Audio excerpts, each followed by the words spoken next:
Le marché de Shanghai a chuté de plus de 20% cette année et celui de Shenzhen de plus de 30%. N'étant pas en reste, le régulateur chinois a mis l'accent sur des améliorations visant à rendre le marché plus professionnel et plus internationalisé. L'une des plus importantes est la procédure d'approbation plus rapide des introductions en bourse mise en place en mars à destination des startups licornes. Foxconn Industrial Internet est devenu le premier bénéficiaire. Sa cotation à Shanghai n'a pris que 36 jours. Tandis que les bonnes entreprises pénètrent plus rapidement sur le marché, les entreprises à problème disparaissent également plus rapidement. De nouveaux règlements de radiation ont été mis en place à la suite du scandale des vaccins chez Shangsheng Biotech. Une disposition stipule en effet que toute entreprise qui cause un préjudice social peut être retirée de la liste.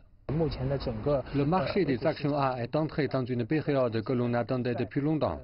Les entreprises continuent d'y entrer et d'en sortir.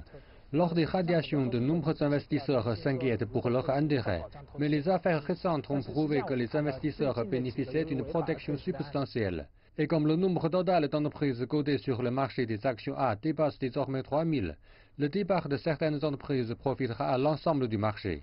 Tout en améliorant les choses à domicile, la Chine accueille également davantage d'investisseurs étrangers. En juin, 234 grandes capitalisations chinoises ont été incluses dans les indices mondiaux et régionaux de MSCI. 3 mois plus tard, l'indice FTSE Russell a annoncé son intention d'inclure les actions de la partie continentale chinoise dans ses principaux indices de référence à compter de juin de l'année prochaine.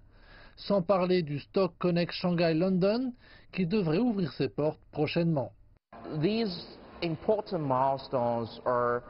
Ces étapes importantes sont non seulement cruciales pour le marché chinois, mais aussi pour les investisseurs internationaux en général. Nous sommes vraiment très optimistes quant à l'inclusion ou à l'ouverture accrue du marché chinois, qui est en fait un meilleur marché. Ce n'est pas nécessairement un marché plus rentable pour les investisseurs individuels, mais au moins ce sera un très bon marché, et c'est ce que nous aimerions voir. D'autres modifications seront réalisées au cours de la nouvelle année. Le Conseil de l'innovation scientifique et technologique ouvrira ses portes.